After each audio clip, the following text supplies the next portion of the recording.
Paz do Senhor. Paz, Senhor. Está bem, crente? Amém. Está feliz com Jesus?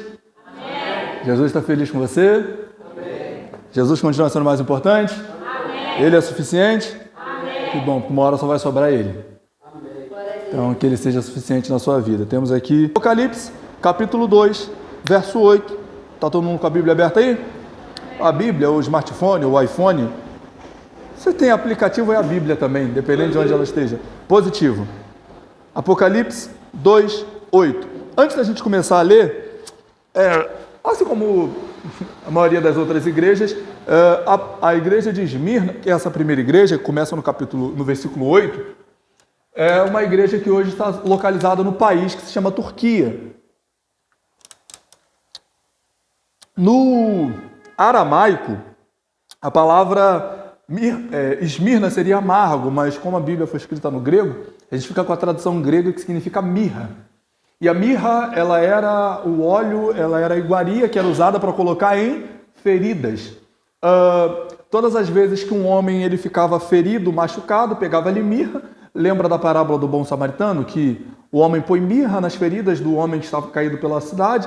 Cristo, quando ele nasce, os magos, e aí a gente sempre fala os 3 reis magos, e a Bíblia não dá o quantitativo. A história que conta o quantitativo, eu até concordo que possam ser 3, porque chegaram para Jesus 3 presentes. Então a gente entende que cada um levou um presente, porque a gente não entende que alguém tem a capacidade de chegar diante de Jesus de mão vazia. Então a gente calcula que foram 3 porque tinham 3 presentes. Então a gente imagina, ninguém teve a coragem de chegar diante de Jesus de mão vazia. Lucas 12, 21, loucos, se hoje pedirem a tua alma, o que tens preparado para quem será? Então os magos chegaram para Jesus com ouro, incenso e mirra. Ouro era o presente dado aos reis. Então eles estão dizendo, tu é rei. Incenso era para Deus. Queimava-se uma fumaça, subia como o cheiro de um incenso suave. Então, incenso porque você é Deus. E mirra, porque ele era homem e haveria de sofrer, haveria de ser crucificado, haveria de padecer. José de Arimateia e Nicodemos tratam o corpo morto de Jesus, antes de envolver em lenços de linho fino, eles passam mirra. Então, o próprio nome da cidade já dizia que a igreja possivelmente passaria por sofrimentos. Tem uma história que eu gosto muito de um homem chamado Policarpo de Esmirna. Ele foi condenado por ser cristão. Ele foi condenado a ser morto, se eu não me engano, a ser incendiado, amarrar o fogo dele e fazer dele uma tocha humana. E disseram, olha, você tem a oportunidade de não ser morto se você negar Jesus. E aí ele falou, olha, por 86 anos eu sirvo ao meu Senhor. Como, pois, eu poderia negar o meu Salvador que nunca me fez mal? Eu sou crente. E atearam fogo no corpo dele, porque ele não negou Jesus. Esse cara era da cidade de Esmirna. Antipas, o próprio texto fala, Antipas, um servo fiel. O próprio Jesus fala que esse cara era um servo fiel. Foi morto por amor a Cristo. Mas, tendo feito ou tecido, mesmo que de forma breve, o pano de fundo, é importante ressaltar também que essa igreja não recebeu reprovação. Ela não recebe reprovação. Esmirna e Filadélfia não recebem reprovação de Deus. E Laodiceia não recebe elogio. Vamos para o texto? Verso 8.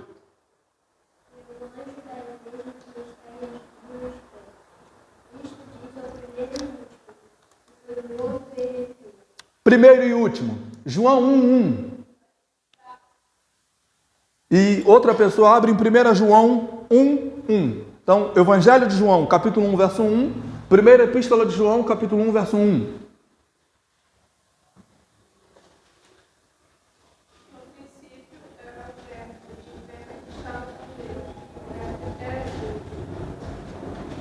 Todo mundo entendeu? Lê até o 3, por favor. Ele estava no princípio com Deus. Todas as coisas foram feitas por ele. Sem ele nada foi feito se fez. Então, excelente. Vamos lá. No princípio era o verbo,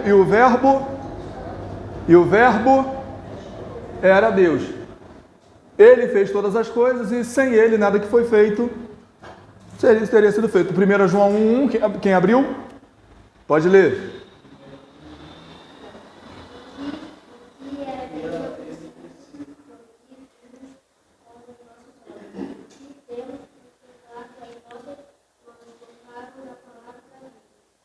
Agora, Mateus 24, verso 14 e verso 30. Então, Mateus 24, verso 14 e verso 30.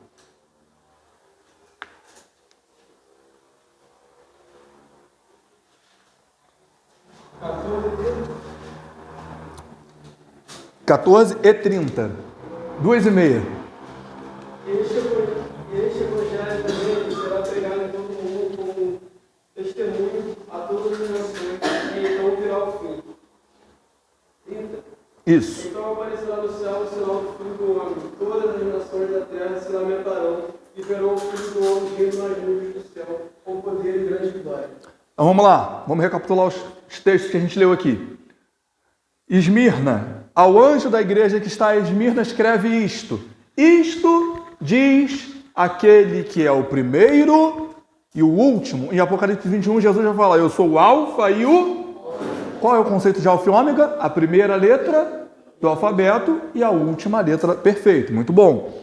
Então, Jesus fala, eu sou o primeiro e sou o último. A Rayane leu João 1:1. No princípio era o verbo, e o verbo estava com Deus, e o verbo era Deus. Que verbo é esse? Quem é esse verbo? Perfeito. O Theo leu 1 João 1:1. O que está escrito? Gente? 1 João 1:1. Fechou a Bíblia, varão. O que era desde o princípio. O que era desde o... Aí o César leu agora Mateus 24. O evangelho ou a palavra será pregada no verso 14 e então virá o fim. Verso 30 diz o fim. Então o Filho do Homem aparecerá. Então Jesus era no princípio. E Jesus, em Cristo tudo começa e em Cristo é tudo. Cristo é tudo. Quando o pessoal não entende muito o nome da nossa igreja, fala Cristo, o quê? É isso, Cristo é tudo, gente. Cristo é tudo em todos. Ele diz, eu sou o primeiro e eu sou o último. Ele está em tudo. Tem um autor muito sábio que escreveu um livro chamado Eu Vejo Deus em Tudo. Super indico.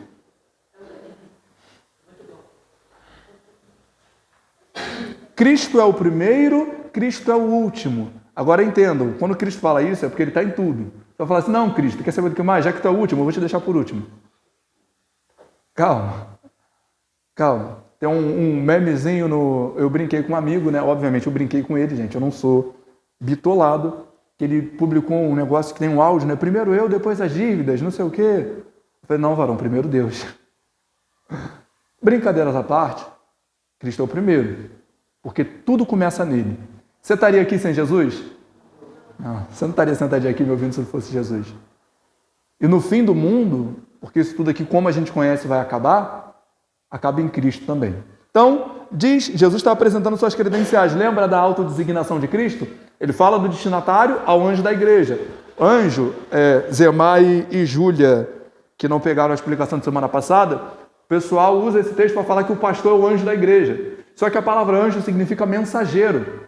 Então, o pastor não é um anjo. O pastor não é anjo da igreja. Eu não tenho asa. Tá? Você não vai me ver uma auréola em cima da minha cabeça. Você não vai me ver com 2 asas cobrindo meu rosto, com 2 asas voando, com 2 asas cobrindo meu pé. O pastor não é anjo. Ele é um mensageiro. Tá? Então, há um mensageiro, que era o porta-voz, o responsável por levar a palavra de Deus para a igreja, que é o pastor, o presbítero, o bispo. Diz o Senhor, que é o primeiro e é o último. O princípio e o fim, ok? O que foi morto e...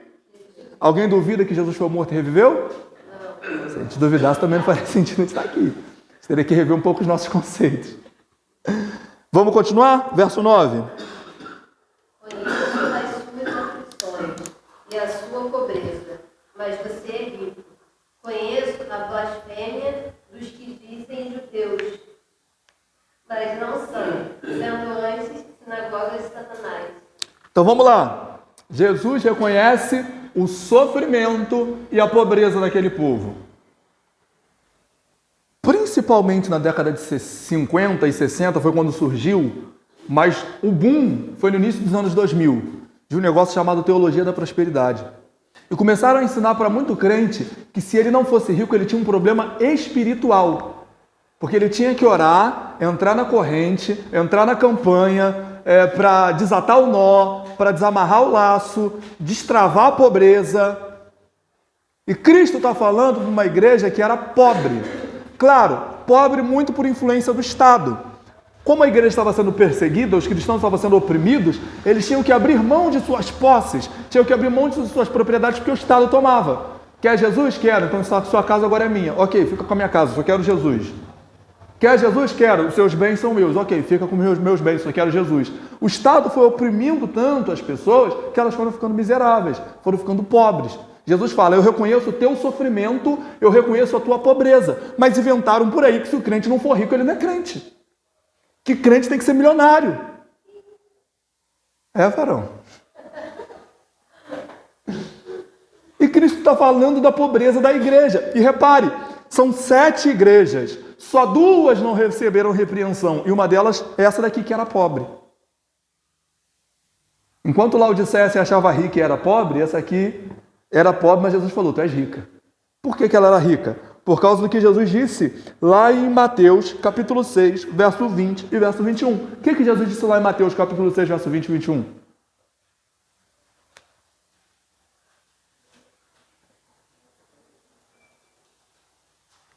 Mas acumule para vocês tesouro no céu, onde a taça a ferrugem não destrói, onde os ladrões não roubam, nem furtam.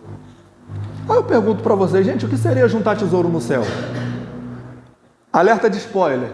Você não paga o tijolinho do céu. Tá? Vou aqui na campanha que eu vou comprar meu tijolinho para construir minha casa no céu. Não. Você não paga isso. Oi? Isso aqui é o tijolinho do céu. O que seria então a juntar tesouros nos céus? É quando você faz alguma coisa que tenha valor para os céus. Agora, o que você faz que tem valor para os céus? A palavra falou, obediência. Quando você ama o seu irmão, quando você serve, quando você se doa, você faz algo que tem valor para os céus. Mas não também você vai falar, não, eu estou fazendo aqui porque eu quero receber meu galardão. Aí é interesse, não é amor. E se você não faz por amor, é melhor que você nem faça.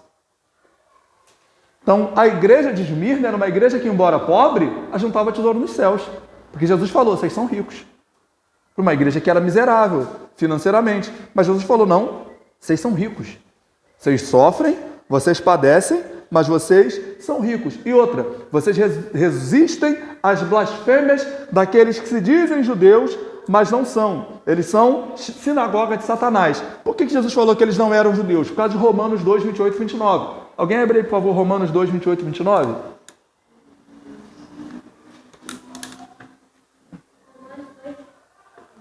(28 e 29).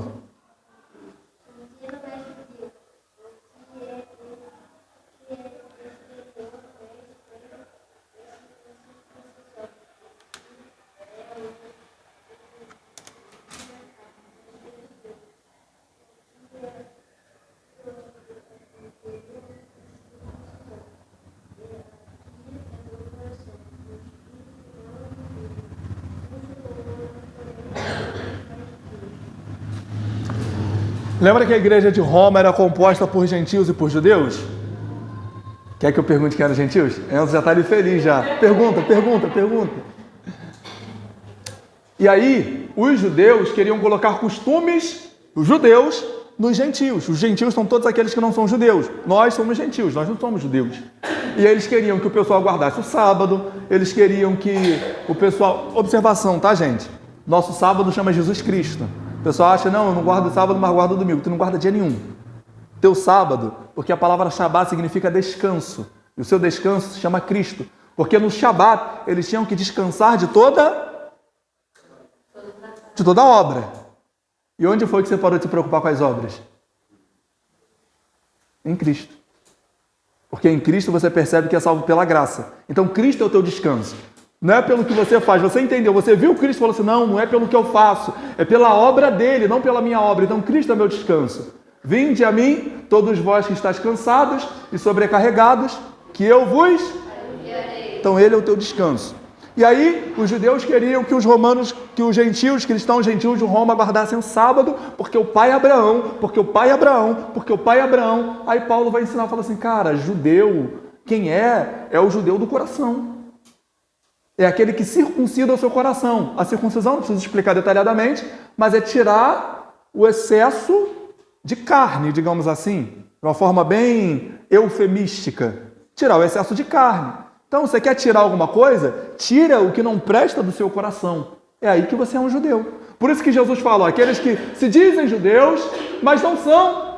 Agora, a sinagoga deles é uma sinagoga de Satanás. Gente, o próprio Jesus frequentava a sinagoga, tá? Lucas 5 está lá. Jesus frequentava a sinagoga, todo judeu frequentava a sinagoga. O templo era um lugar de sacrifício e era um lugar de oração 3 vezes ao dia. Mas não era um lugar de ensino bíblico, eram nas sinagogas. E aí Jesus, como todo judeu, frequentava a sinagoga. Só que Jesus está falando agora, a sinagoga de vocês é a sinagoga de Satanás. Então, o que Jesus está falando? As pessoas que convivem com vocês servem a Satanás, mas vocês não se dobram perante essa situação, ok? E a palavra Satanás, gente, significa adversário, que a gente vê Satanás, quando Jesus fala assim, ó, para Pedro, para trás de mim, Satanás, Jesus não está chamando Pedro de diabo, diabolos, no original, o acusador. Satanás significa adversário, ok? Então, quando Jesus fala para Pedro, Jesus fala para trás de mim, adversário, porque Pedro estava se colocando como o adversário do evangelho. Okay? Então, muitos dos que conviviam com aquelas pessoas eram adversárias do evangelho. Você convive com algum adversário do evangelho? Um monte. Um monte. Então, esse é o sentido que Jesus está implicando para a igreja de Esmirna. Versículo 10. Olha a mensagem de Jesus para a igreja. Aí, não teme não, tá? Mas você vai passar uma aprovação. Esse 10 dias, gente, é simbólico, tá? A gente não pode fazer a campanha dos 10 dias de sofrimento de Esmirna. Não. São 10 dias simbólicos. É um número que significa ali, vai revelar completude em alguns sentidos. Mas Jesus está falando que a aprovação começa e termina. Tá? Ela não tem um tempo, não é eterna a aprovação. Ela tem um tempo para começar e tem um tempo para terminar. Esse é o sentido de Jesus falando. Não temas, porque vocês vão passar por provação. Promovida por Satanás. Olha que texto legal. Você quer um texto legal? Hoje eu estava vendo um debate, esse pessoal ficou me viciando, não, estava mais ouvindo um debate do pastor César Cavalcante, não sei quem conhece. É um programa de debate muito legal, Musical FM, uma rádio lá de São Paulo. E ele estava debatendo sobre a volta de Jesus. Tem gente que acredita, como eu falei com vocês lá, aquela volta de Jesus em 2 etapas. Acho que Jesus vem secretamente, é a crença dispensacionalista. Tá? Agora, eu lembrei que eu tenho que falar com o máximo de respeito possível que está sendo filmado, né? Senão arruma um problema. A crença dispensacionalista, que acha que Jesus vem secretamente para a igreja, aí começa a grande tribulação, aí depois Jesus vem... Não tem nada disso. Jesus vem uma vez só, de uma forma eficaz e eficiente, arrebata os seus, e depois da volta de Jesus segue-se o juízo. E sim, a igreja vai passar pela grande tribulação. Não tem nenhum texto da Bíblia que diga que a igreja não vai passar pela grande tribulação. Textos de 1 Tessalonicenses, para encurtar, Jesus Cristo mesmo disse, tá? Mateus 24 é o sermão de Jesus escatológico e ele fala sobre todas as coisas, sobre as grandes aflições que os escolhidos, que os eleitos, quem são os eleitos? A igreja dele, vão passar pela grande tribulação. Beleza? E aí, Apocalipse, capítulo 13, verso 7, tem um texto muito legal. Avança um pouquinho aí, lê lá pra gente, por favor. Apocalipse 13, 7. Esse texto, ele está falando sobre o anticristo. Aí, João escreve assim, ó, foi dado poder para o anticristo para pelejar contra os santos e vencê-los. Uai, como assim? Deus vai deixar o anticristo vencer a gente? Esse vencer é tirar a vida. Deus vai deixar matar. Mas volta no 12 e lê o verso 11, por favor. Isso. Eles o venceram pelo sangue do Cordeiro e pela palavra do testemunho que deram. Diante da morte, não amaram a própria vida. Eu amo essa frase, tá? Diante da morte, não amaram a própria vida. Eu amo essa frase. Mas olha só o que Jesus está ensinando para a gente. Que o anticristo, ele vai tirar a vida de muitos crentes. Mas todo aquele que prefere entregar a sua vida ao negar Cristo, venceu o diabo, venceu o mundo, venceu o pecado e venceu o anticristo. Porque diante da morte, o crente prefere amar mais a Cristo do que a sua própria vida. Como foi Estevão, como foi, Paulo? Eu falei aqui para vocês sobre Policarpo de Esmirna e tantos outros mártires ao longo da história. Gente, eu falo para vocês sempre sobre o Coliseu, porque para mim pior do que tirar a vida do crente foi colocar os cristãos presos com visão ao Coliseu, colocaram os filhos dos cristãos no Coliseu e falaram: negue a Jesus ou nós vamos soltar os leões para comer os filhos de vocês diante dos vossos olhos. E os cristãos viram os filhos deles serem comidos por leões diante dos olhos deles, mas não negaram Jesus. Alguém abre, por favor, em João, capítulo 12, verso 25, e outra pessoa abre em Mateus 16, 25, por gentileza. João 12, 25 e Mateus 16, 25.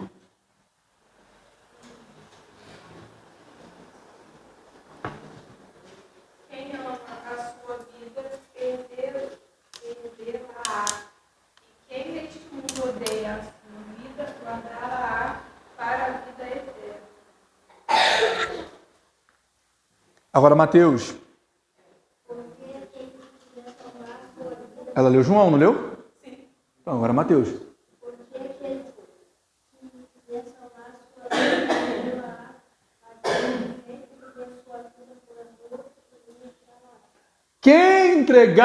Quem amar a sua vida, perdê-la. Quem entregar a sua vida por amor de mim, achá-la. Aí você vai ter vida de verdade, uma vida que não acaba, aí você vai ter a vida eterna. Eu ouvi, tá? Eu ouvi. Irmão, eu falo sobre isso, tá? E a gente vai concluir aqui a igreja de Esmirna. Eu falo sobre isso. Eu acredito piamente que muitos dos irmãos que servem comigo morreriam por Jesus. Eu acredito nisso. Eu acredito que se boa parte dos irmãos que eu conheço colocassem uma arma na cabeça dele e dissessem: olha, nega Jesus e a gente vai disparar a arma. Eu acredito que os irmãos teriam coragem de falar assim: cara, eu não posso negar Jesus. Irmão, eu não posso negar Jesus porque eu sei o que ele fez na minha vida. Negar isso que ele fez na minha vida que seria a maior mentira. Eu não posso negar esse Jesus que eu sei que transformou a minha vida, porque eu faço coisas que eu não faria e eu deixo de fazer coisas que eu faria por causa de Jesus, porque ele habita em mim. Então eu não posso negar isso. Eu tenho que falar: Jesus é o Salvador, Jesus existe, ele me libertou e ele vai me levar para morar com Deus. Aleluia! E eu tenho certeza que muitos dos irmãos também aceitariam morrer e não negariam Jesus.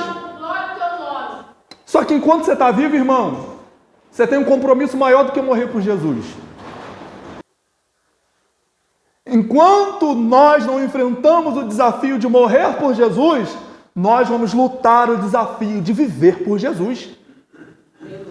Sim, quando você tomar uma flechada no trânsito, você vive por Jesus, você não vai ofender aquela pessoa. Quando alguém for grosseiro com você, e você tiver a oportunidade de ser grosseiro de igual forma, você não vai responder no mesmo tom, porque eu não pago mal com mal, eu vivo por Jesus, eu tenho uma vida sacrificial. O meu sacrifício não é só se alguém botar uma arma na minha cabeça e dizer: nega Jesus ou morre. O meu sacrifício é para não negar Jesus quando alguém me irrita, quando alguém me estressa, quando alguém me tira do sério. Aí eu não posso negar o Jesus que habita dentro de mim.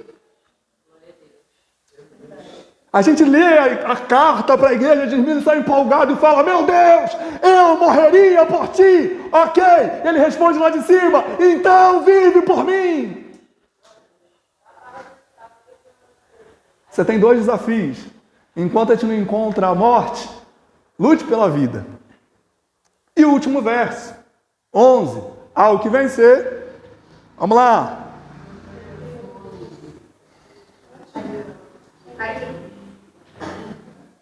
Aquele que tem ouvidos ouça o que o Espírito diz às igrejas. O vencedor, de modo algum, sofrerá a segunda morte. Sofrerá, em algumas traduções está, o dano da segunda morte. Todo mundo entende esse conceito de segunda morte, gente?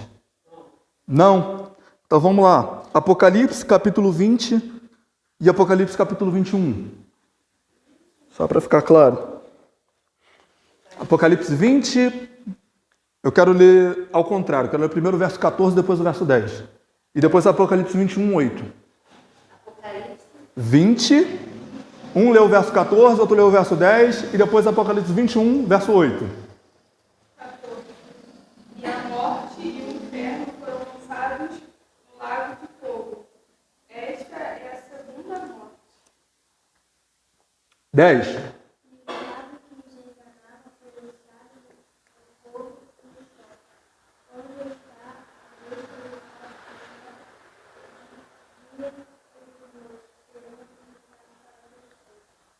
21:8. Mas os covardes, incrédulos, depravados, assassinos, os que cometem imoralidade sexual, os que praticam feitiçaria, os idosos, e todos os mentirosos, o lugar deles será do lado do fogo, e há de corrupção. Esta é a segunda morte. Então, entenderam o conceito de segunda morte? Segunda morte é ser lançado com o diabo, com a morte, com o pecado, com todo o inferno no lago de fogo e enxofre. Só que o verso 10 do capítulo 20 deixa bem claro. O pessoal pensa assim, não, quem for para o céu é vida eterna, quem for para o inferno é morte eterna. Morte eterna, porque a palavra morte no original significa separação. Então a pessoa vai estar eternamente separada de Deus, mas ela será atormentada, como diz o verso 10 do capítulo 20, todo santo dia. Então não é morte eterna, tipo morreu, foi enterrado, acabou. Não, é sofrimento eterno. Quem vai para o céu tem vida eterna, gozo eterno, paz eterna, alegria eterna, felicidade eterna, amor eterno. Quem vai para o inferno? Sofrimento eterno, sofrimento eterno, sofrimento eterno, sofrimento eterno, sofrimento eterno. Essa é a segunda morte, o sofrimento eterno. Ok? Porque o que seria a primeira morte? Aqui da terra. Hoje muitas pessoas morreram. Estive no hospital hoje, quantidade de pessoas que morreram hoje? Muitas pessoas morreram. E elas sofreram o dano da primeira morte. Se Jesus não voltar, um dia eu vou morrer também. Tem muito crente que vive como se nunca fosse morrer, né? Você vai morrer. Você vai morrer. Desculpa te falar, de repente, nunca ninguém te disse isso, mas você vai morrer.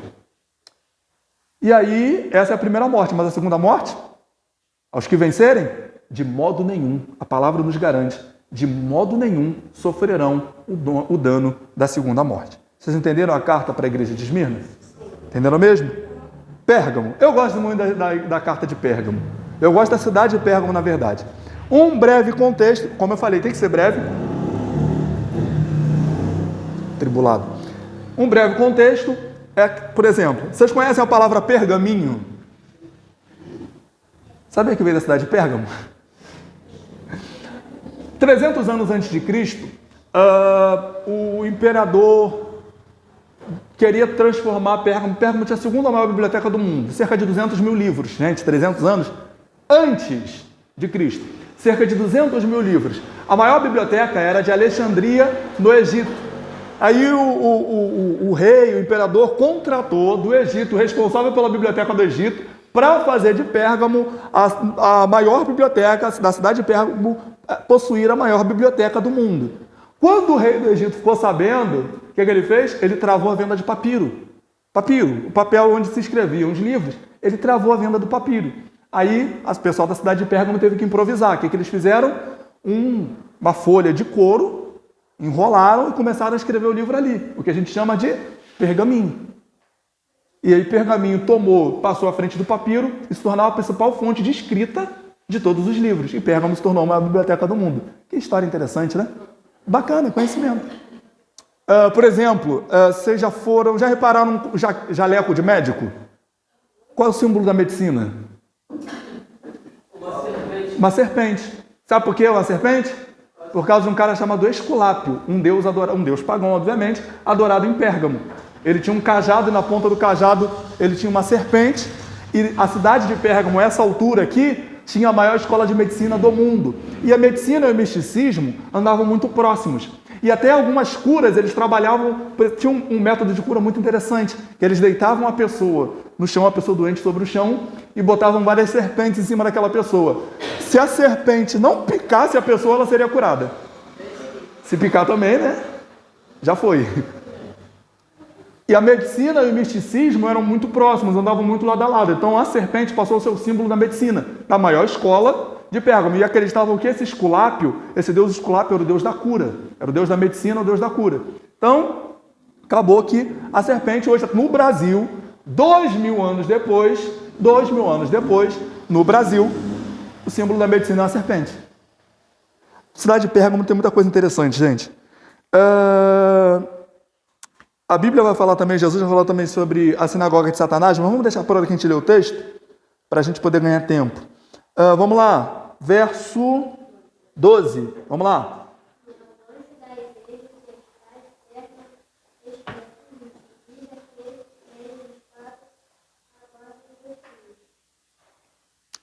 Que espada é essa, irmão? Isso aí, muito bom, estão afiados.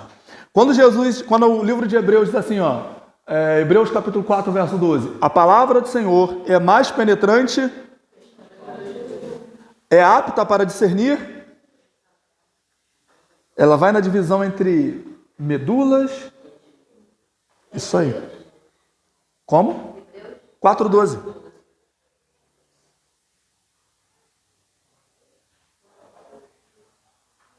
Vai ler? Ah, tá anotando?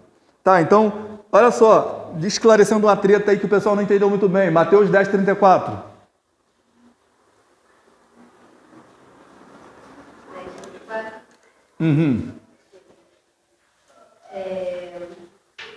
Não pensem que vim trazer paz à terra. Não vim trazer paz, mas espada. Aí o pessoal pensa, pronto. Meu Deus é o Deus da espada. Eu vou sair por aí arrumando confusão. Que espada é essa, irmão? A palavra. A palavra. Vocês estão vendo o que está acontecendo com o pastor André Valadão? Irmão, eu não sou nenhum adepto de André Valadão, não, tá? Do contrário, eu até discordo da maior parte das coisas que ele fala. Mas a pregação dele, eu fiz questão de assistir toda a pregação dele, que deu essa treta, essa confusão toda aí. A pregação dele não teve nada de homofóbica. Não teve nada dele mandar matar homossexuais. Não teve nada disso. Mas ele trouxe a espada. Olha a confusão que está acontecendo. A palavra de Deus não nos faz carinho. Gente, já falei isso aqui. A palavra de Deus é perfeita. Nós somos pecadores.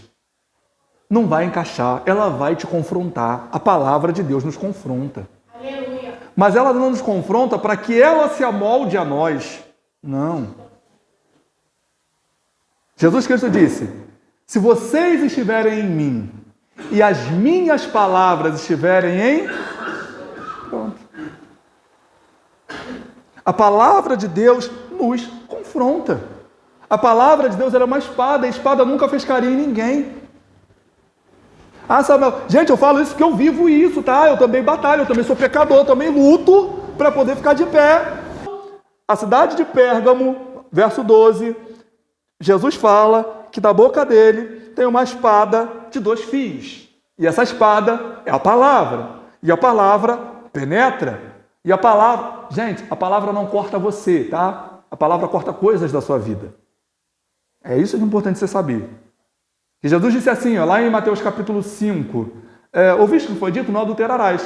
Eu, porém, vos digo que qualquer um que olhar para uma mulher com a intenção no seu coração, já adulterou. Então não é só não ter a prática, nem pensar, irmão. Corta. Aí o que eu fiz? Não sigo nenhuma musa no Instagram. Ah, eu admiro. Não interessa. Tem cantoras internacionais que eu admiro. Não sigo, porque posta foto indecente. E isso aqui ainda é carne, ok? Isso aqui ainda é carne. Se eu ver uma foto indecente, eu vou pecar. Óbvio que eu vou pecar.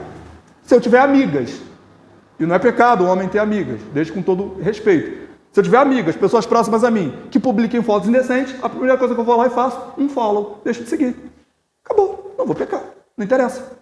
Se quiser me ter na minha companhia, seja decente. Se não, tchau. Porque eu sou crente. E acabou. E amizade? Amizades que me levem a fazer coisas que desagradam ao meu Deus. Irmão, te amo, mas tchau. Eu não amo mais você do que eu amo Jesus. Relacionamentos que me induzem a fazer coisas que contrariam a palavra. Tchau e benção, irmão. Vai cantar pneu. Ou eu amo mais Jesus, como Jesus falou para a igreja de Esmirna. Irmão, por favor, grave essa frase, leve para o resto da sua vida. Para Jesus, ser o segundo lugar ou não estar na sua vida é a mesma coisa. Jesus não disputa a vaga no trono. Ou ele é o primeiro, ou ele não está na sua vida. É isso. É amar mais Jesus do que todas as coisas. Um dia Jesus perguntou, ou perguntaram para ele, qual é o maior dos mandamentos? Amarás ao Senhor, teu Deus, acima. A gente já vai voltar para Pérgamo. Eu só vou te contar, a Júlia nunca ouviu, então eu vou contar para ela a história do Vasco. Júlia, eu sou vascaíno. O evangelho é sofredor, Júlia. O evangelho é sofredor. Eu comecei a ser vascaíno com 4 anos de idade. Eu vi uma camisa do Vasco em casa, falei, pô, tu vai ser esse time aí. Tô burrado que eu fiz na minha vida. vou ser esse time aí. Aí comecei a ser vascaíno. Aí eu comecei com aquele negócio, né, garoto, criança, amava o Vasco, futebol, queria assistir futebol o tempo todo. Aí minha mãe me chamou para conversar, e eu garoto, devia ter uns 6, 7. Meu filho, senta aqui, vamos conversar. Filho, olha só, você pode torcer pro Vasco, não tem problema, mas você não pode mais amar o Vasco todas as coisas. Ó, tá, falei, mãe, como é que é? Ó, primeiro você vai amar a Deus. Aí eu, mãe, depois pode vir um Vasco? Ela, não. Depois você vai amar a sua família. Falei, tá, e depois pode ser o Vasco? Ela, não. E depois vem os seus amigos. Falei, mãe, que horas que pode ser o Vasco? Isso é verdade. Eu tive essa conversa com ela. Primeiro é Deus, acima de todas as coisas. É por isso que eu falo aqui na igreja, gente, algumas pessoas acham que é bobagem. Quando eu vou pro estádio, irmão, eu não volto falando, eu não volto com voz. Eu me esgoelo até a última gota. Eu grito o jogo todo, eu canto, eu pulo. Aí chega aqui na hora da adoração, eu vou ficar assim. Santo Espírito és, bem-vindo aqui. Vem inundar, encher este lugar. Não, cara. Se eu entrego para um time que não me dá nada, realmente não me dá nada. Se eu entrego, já me deu muita coisa, hoje em dia não dá nada. Mas eu não vou ficar gritando para Alex Teixeira, para Pedro Raul, que nunca fizeram nada por mim. Não foi o jogador do Vasco que morreu na cruz para me dar salvação, não, irmão. Foi Cristo. Então eu não posso entregar alguma coisa melhor para eles do que eu entrego para o meu Deus. Eu me recuso. Como eu não dou o mínimo lá no estádio, eu não posso dar qualquer coisa aqui. Tem gente que nem precisa ir para o estádio, tem gente que na televisão já assiste pulando já. Vamos lá. Eu conheço um flamenguista que é assim. Você vai, Flamengo, vai, Gabigol, vai, Gabigol. Aí eu não aceito que ele chegue aqui na igreja na hora do louvor e fique. Não, Gabigol não é mais importante que Jesus. Quando o Gabigol faz gol, sai correndo, abraça todo mundo, pula. Gabigol faz gol, sai correndo, abraça todo mundo, pula. Jesus fez o maior golaço da história, irmão. Ele morreu para te dar salvação. Sai correndo e abraça teu irmão. Irmão, quem já teve a experiência de ir para um estádio de futebol assistir o jogo? Quando o seu time faz gol, você sai abraçando todo mundo. Você abraça qualquer um, gente fedendo. Você abraçando todo mundo. Aqui na igreja você não dá um abraço no seu irmão. Todo mundo. Mas vamos voltar para cá para a gente poder fechar. Eu nem sei porque eu entrei nesse assunto de futebol, mas vamos voltar para cá. Oi? Glória a Deus, Jesus te libertou. 13. Conheço o lugar onde você vive, a cidade onde está o trono de Satanás. Ainda assim você permanece leal a meu nome. Recusou-se a negar sua fé em mim, até mesmo quando Antipas, minha testemunha fiel, foi morto onde vocês vivem, o lugar de habitação de Satanás. Falei aqui, né? O diabo ele sempre gostou de macaquear a obra de Deus. Tanto que no Apocalipse você pega a obra de Deus. Deus é Deus Pai, Deus Filho, na pessoa de Jesus, e Deus Espírito Santo, que é o que habita dentro de nós. E ele tem a sua noiva, que é a igreja. Aí o diabo tem o grande dragão, que é a serpente, que é o diabo, o anticristo, que é uma espécie de filho do dragão, e o falso profeta, que vai profetizar a respeito do anticristo. E ele tem a Babilônia, que é a meretriz, a falsa igreja. Então ele pega a obra de Cristo, macaqueia, ele imita. Se Deus tem uma trindade e uma noiva, eu também vou ter uma trindade e uma noiva. E aqui na cidade de Pérgamo era muito evidente isso. Quando Jesus fala que lá tinha o templo de Satanás, é porque era uma cidade altamente pagã. E eles tinham sua espécie de trindade. Tinha o templo de Zeus, que era o maior templo de Zeus que existia naquele momento. Tinha o culto ao imperador, né? E era engraçado, gente, porque o culto ao imperador era um culto, não seria politeísta, seria panteísta. Você pode adorar qualquer coisa. Você pode ser cristão, não tem problema adorar Cristo. Você adora Cristo e é o imperador. Não precisa deixar de ser cristão para adorar o imperador. Olha que coisa fofa. Parece com a pregação de hoje, né? Você pode ser cristão, mas você pode ter essa prática aqui também, não tem problema. Você pode ser crente e fazer isso aqui. Olha que coisa fofa, coisa linda. Não, pode não, irmão. Eu só adoro a Cristo. Só tenho compromisso com Cristo. Então tinha o culto a Zeus, o templo de Zeus, o culto ao imperador, que era uma espécie de filho de Zeus, e lembra que eu falei do Deus Esculápio? Que era uma espécie de Espírito Santo. Olha a trindade maligna aqui também.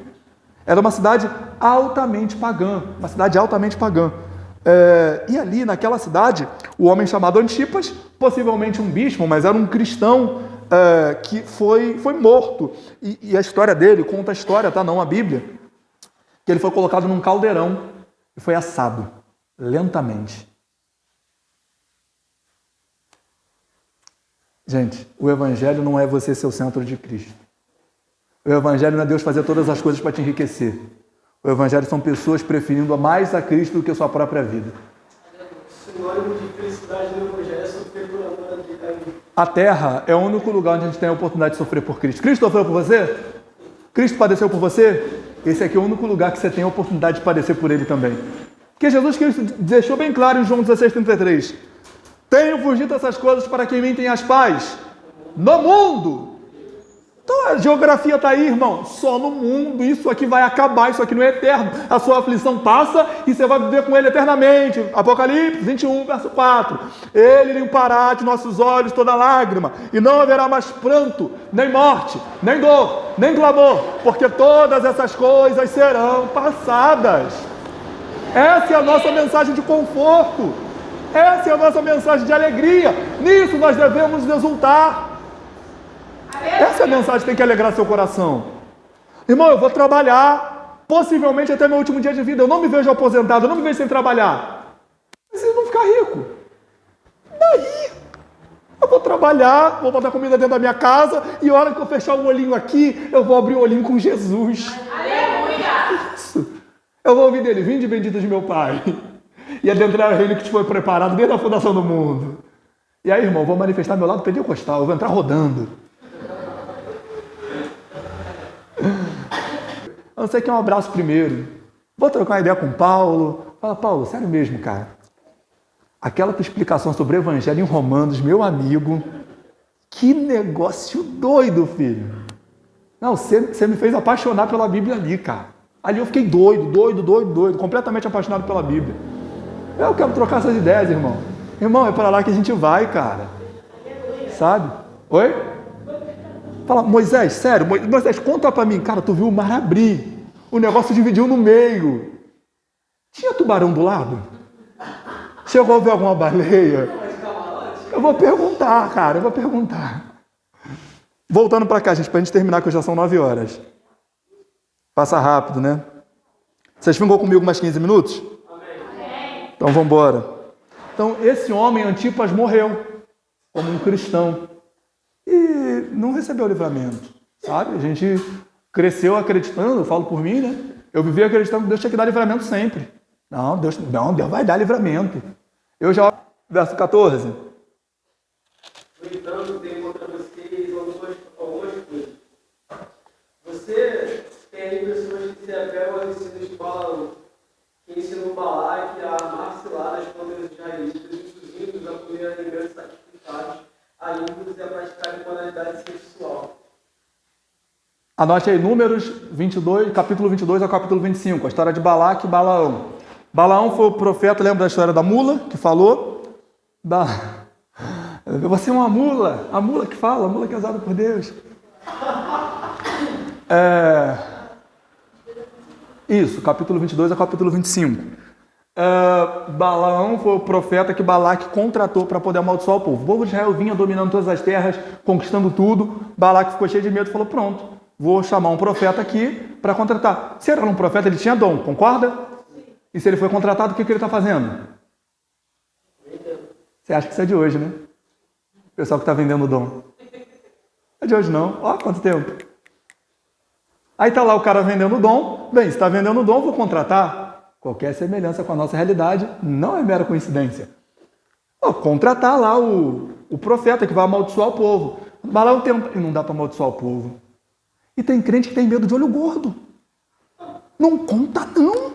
Porque senão vai ficar com o olho grande, vai estar energia negativa. Sabe, não, a áurea pesada, um clima pesado, irmão.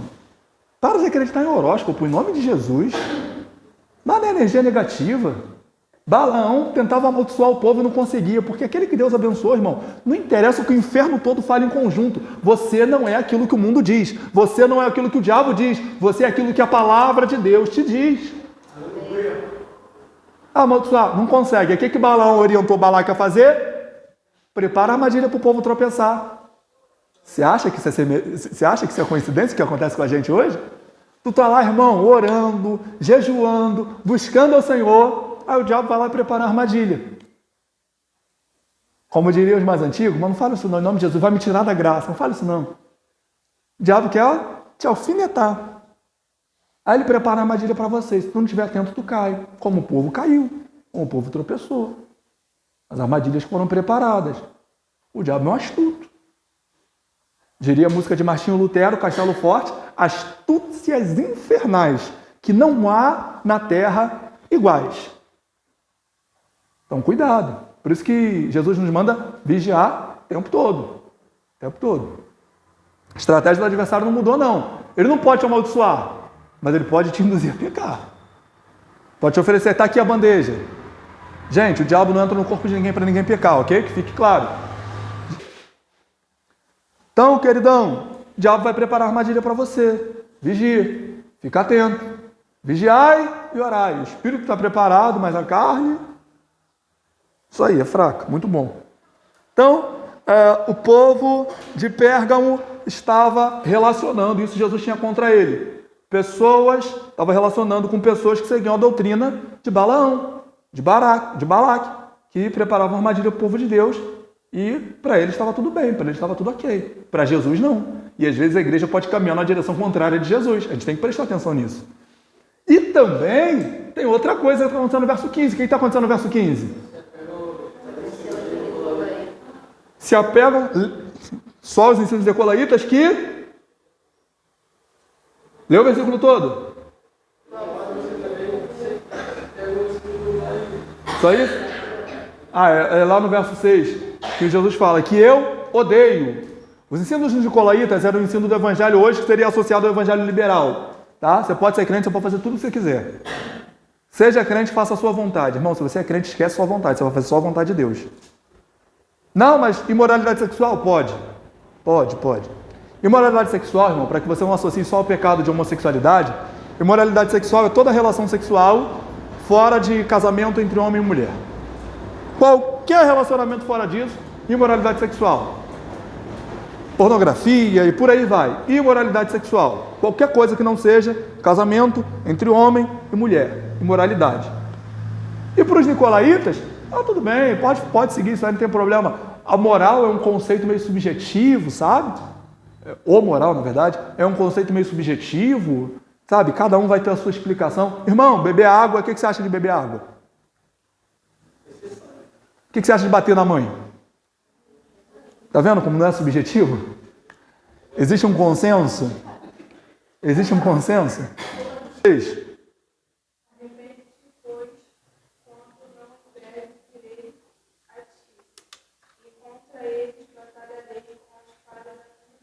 Olha que fica claro, a espada da minha boca.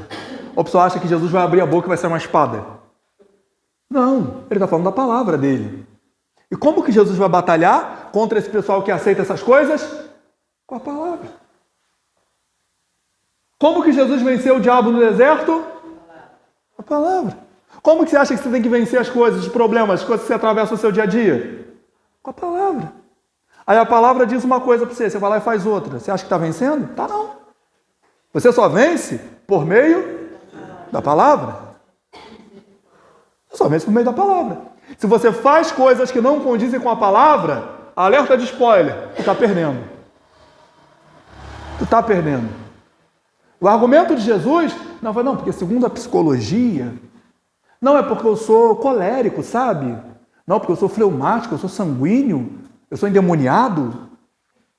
Não, a palavra. E não é a palavra que eu falo, é a palavra que eu vivo.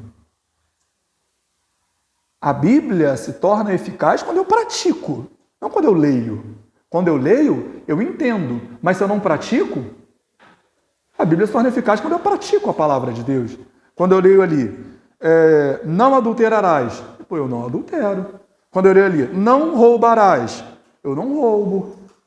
Quando eu leio ali, não dirás falso testemunho, e eu vou lá e faço um falso testemunho. Pô, tu viu a irmã Ana Paula? Menina, tô sabendo.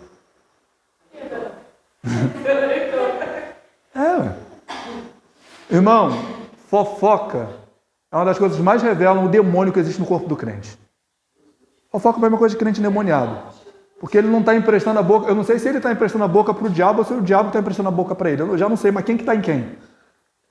Eu acho que é o diabo que está... Não, acho que é a pessoa que está entranhada no diabo. Que a Bíblia fala diversas vezes. 6 coisas aborrecem ao Senhor, a 7ª ele abomina. As 6 coisas que aborrecem ao Senhor, o que levanta falso testemunho contra os irmãos. E por que eu digo que a fofoca é falso testemunho? Porque você não conhece a intenção de coração de ninguém. Hoje, por não conhecer o todo, só quem conhece o todo é Deus, eu não tenho direito de fazer comentários. Eu não tenho direito de fazer o juízo de valor, porque eu não conheço o todo. E quando eu julgo a pessoa, eu julgo pelo... Todo mundo que julga os outros, julga pela sua própria régua. Se você está vendo maldade em todo mundo, isso revela que a maldade está em você. Não, se todas... Não, o César levantou para pegar café ao pastor lá, puxa saco. Puxa saco, tá dando café ao pastor, puxa saco. Puxa saco. Olha lá, o Theo lê todos os versículos, quer aparecer. Está lendo tudo que quer aparecer. Quando eu começo a fazer esse juízo de valor, isso revela a maldade que está em mim. Porque ele pode estar lendo porque ele gosta de ler, porque ele gosta de participar. O César pode estar indo só porque ele gosta de servir, gosta de agradar, sabe que eu gosto de café. Mas quando eu tenho a maldade no meu coração, eu interpreto tudo de acordo com a minha régua. Eu não olho com os olhos de Cristo, eu olho com os meus olhos. Os meus olhos são pecadores. Meus olhos são maus. Eu tenho que me converter. Eu estou falando só de Bíblia, gente. Falando só de Bíblia. Então, cuidado. Porque muito dos males que você vê nos outros, na verdade, é um espelho. Na verdade, é um espelho. Gente, então, queridão, queridona, a Bíblia diz que Jesus vai pelejar com a palavra, tá? Então, se você está tentando pelejar com qualquer arma que não seja a palavra, o pessoal falava, tá com a sua espada aí? Trouxe sua espada?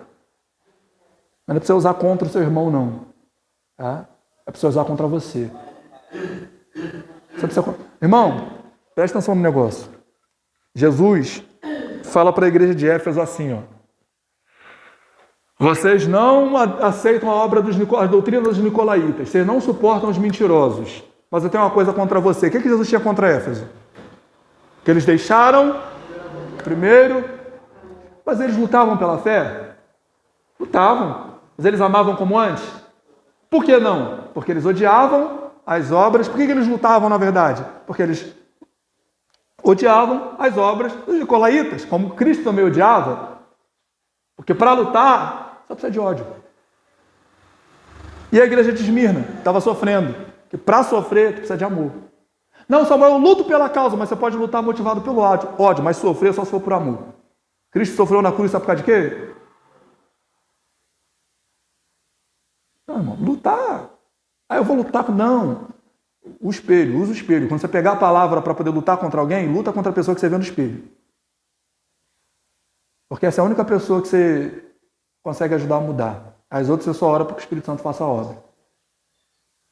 Sabe, o Espírito Santo faz tudo em mim. Peraí, Tiago diz, aquele que se diz religioso não refreia a sua língua, não está falando de ação do Espírito, está falando de você lutando contra você. Refreia a sua língua. Refreia a sua língua. A complemento do versículo diz, aquele que se diz religioso não refreia a sua língua, a religião deste é vã. O que seria uma coisa vã?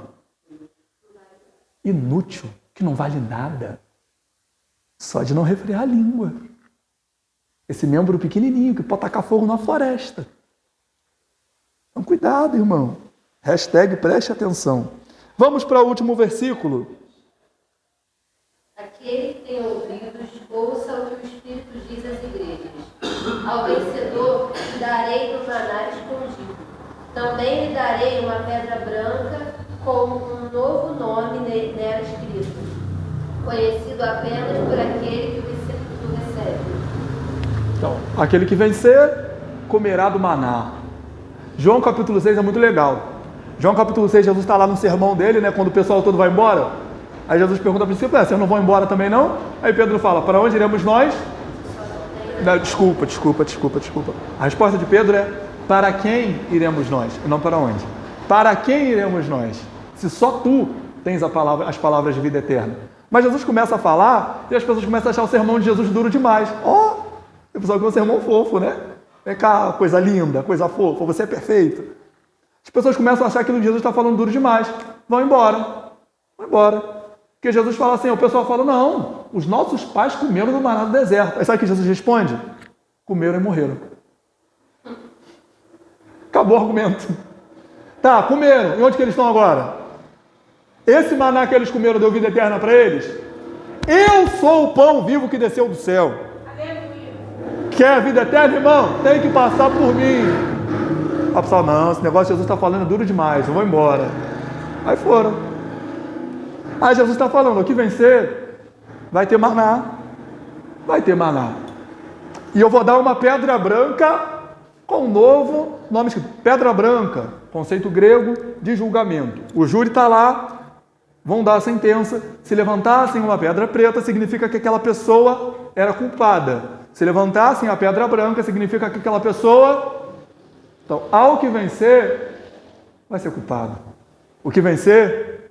vai receber uma pedra branca, vai ser declarado justo e vai entrar e gozar do céu que eu preparei para vocês. O que é que eu tenho que vencer? Olha o que Jesus está falando aqui. Pô. Não se deixe levar pelo liberalismo religioso. Continue lutando contra você, irmão. Nós vivemos e viveremos dias terribilíssimos. Terribilíssimos. Eu falei, estava conversando hoje com a minha mãe e com a Paula, eu falei, gente, eu estou muito preocupado com a forma que eu tenho que pregar. Porque não precisa nem estar na internet. Qualquer pessoa que vem aqui e interprete de uma forma dúbia aquilo que eu falar, e no Brasil a gente não tem mais liberdade para falar tudo aquilo que a gente pode, nem a nossa liberdade religiosa, não tem mais, senão não teríamos pastores sendo processados. Nem por isso eu vou deixar de falar, tá? E aí você tem que saber, se a gente vai ficar com a palavra, tem um parlamentar sendo processado porque ele falou que a homossexualidade é pecado. Isso é manifestação de crença. Você não crê? Glória a Deus, eu creio. Mas ele está sendo processado. Corre o risco de perder o mandato. Estamos vivendo dias dificílimos no Brasil. Talvez você não acompanhe, eu acompanho um pouco mais. Estamos vivendo dias complicados. Você não está podendo mais falar tudo aquilo que a gente crê. Não está podendo, mas vai fazer sem poder. E glória a Deus por isso. Mas quando a gente vencer, se não, né? Quando a gente vencer, a gente vai receber uma pedra branca com o nosso nome escrito. Justificado. Porque Paulo disse lá em Romanos 1:16, a justiça de Deus se revela de fé em fé. Como está escrito em Abacuque, o justo viverá pela fé, ser justificado pela fé em Deus. Então, quer vencer, irmão? Quer vencer? Vença pela palavra. Tenta vencer pela força do teu braço, não, que você já começa a guerra derrotado. Estava conversando com uma pessoa e aí acabei de conversar com ela, alguém me mandou um vídeo do Rodrigo Silva, ele contando uma parábola sobre o pai e filho. O filho deixou um brinquedo cair atrás do guarda-roupa e ficou lá lutando, tentando fazer todas as forças para poder tentar pegar e não conseguia e se cansava. O pai parou na porta do quarto e ficou olhando aquilo. Ficou olhando o filho lá tentando pegar de todas as formas. Aí o pai falou, ei filho, o que está acontecendo aí? Aí ele, pai, deixei meu brinquedo cair atrás do guarda-roupa, já fiz de tudo para pegar, já esgotei todas as minhas forças. O pai, tem certeza que você fez de tudo? Aí ele, tem. Aí o pai pegou o guarda-roupa, movimentou para o lado, pegou o brinquedo e deu na mão dele. Você não tinha feito de tudo. Você não me chamou?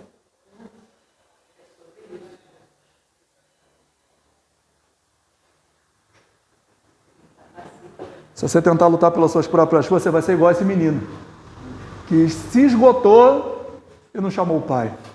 Mas como que você vai chamar o pai? Vivendo a palavra dele. Você entendeu isso, irmão? Entendeu isso mesmo?